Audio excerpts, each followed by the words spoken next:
Hi, I'm Elliot Chase, an American now living in the Philippines.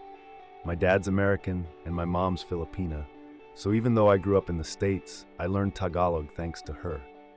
She always told me, you need to know the stories of the Filipino people. Now, after 29 years in the States, I'm here exploring those stories. And as I've discovered, it's not just about places or traditions, it's about people. For me, that often means the beautiful Filipinas who make every encounter one to remember. As a writer, I thought, why not document these bold, unexpected, and irresistibly fun moments? Join me as I dive into the adventures that make life truly unforgettable. It started like any other Monday in Mandaluyong, but let's just say this one took a turn I didn't see coming. At 4 p.m., a solid hour and a half before rush hour, I decided to leave my SMDC apartment on the 50th floor for a walk in the nearby Greenfield Park. A little fresh air, some movement, it all sounded like a good idea. I stepped into the elevator, hit the button for the ground floor, and for a brief, glorious moment, I had the whole metal box to myself.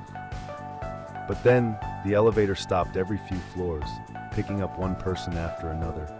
By the time we hit the 20th floor, it was packed wall to wall. Then came the highlight of the ride. At the 18th floor, the doors opened, and a girl stepped in, moving through the crowd with the kind of confidence that turned heads without trying. I didn't catch her face, just a blur of her maneuvering into the last available space, like she owned it. And just like that, we hit the peak intrigue of the ride. She was wearing a swimsuit. Yes, a swimsuit, no towel, no cover-up, just light blue fabric with little palm leaf patterns and crisscross spaghetti straps. My first thought, confidence, or maybe just a total lack of self-awareness. Either way, it was magnetic. Everyone else in the elevator suddenly became experts at looking anywhere but at her. Me? I kept my cool, sneaking the occasional glance, not gawking but letting my curiosity win. Research purposes, recon work. She was about a head shorter than me, with a toned figure that made it hard not to admire the way the swimsuit clung to her. My brain started writing scenarios faster than the elevator could descend, imagining her life story, her hobbies, her laugh. When we neared the pool floor, I debated whether to say something. Nice swimsuit? No. Headed to the pool? Too obvious. Before I could find the perfect line, the doors opened, and she stepped out like it was just another day in her impossibly cool life. As the elevator resumed its descent, I realized I'd been holding my breath. I stepped out into the lobby, and for a brief second, I forgot why I'd even left my apartment.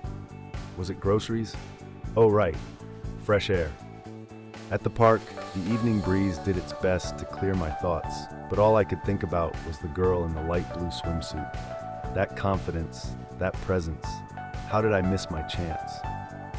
By the time I returned to the building, the sun was dipping low, casting long shadows over Mandaluyong. As I stepped into the elevator on the ground floor, I pressed the button for my floor and leaned back against the cool metal wall. The elevator ascended, steady and uneventful, until the doors slid open on the pool floor. And there she was, dripping wet, her brown hair plastered to her neck, water droplets tracing paths down her arms, and those bright eyes locking onto mine. This time I didn't hesitate. Busy day for the elevators, I said, my voice calm, my smile easy. Tell me about it, she replied with a soft laugh, brushing a wet strand of hair behind her ear. It's like there's a convention in the building or something. Actually, there is, I said, leaning slightly against the wall.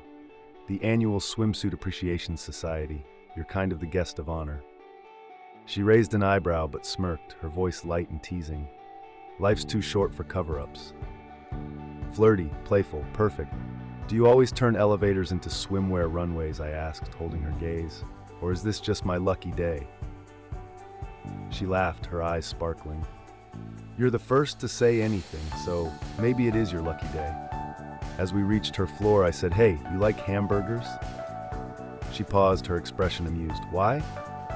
Because I'm cooking tonight, I said smoothly. Thought you might want a real meal after all that swimming. Her smile widened, softening slightly. Thanks, but I'm vegan.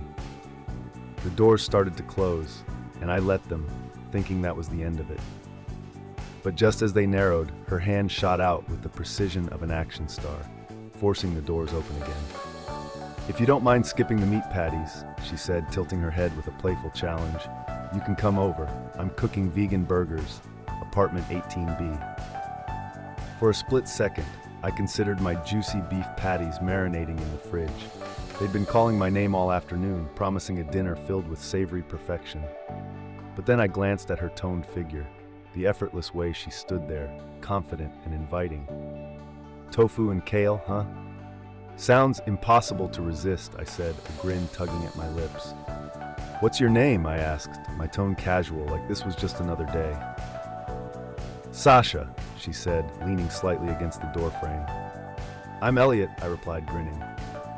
"See you in an hour, Elliot," she said, her smile holding a promise as she disappeared down the hall.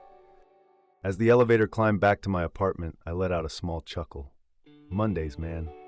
Sometimes they surprise you. A girl willing to jam her hand in the door just to talk to you?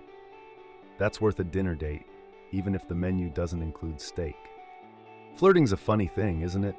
It's not just about the girl, it's about the moment. Moments like that can happen anytime, anywhere, and if you're ready for them, they have a way of rewarding you. If you enjoyed my story with Sasha, don't forget to subscribe for more adventures like this video, and drop a comment below. I'd love to hear your thoughts. Catch you next time, folks.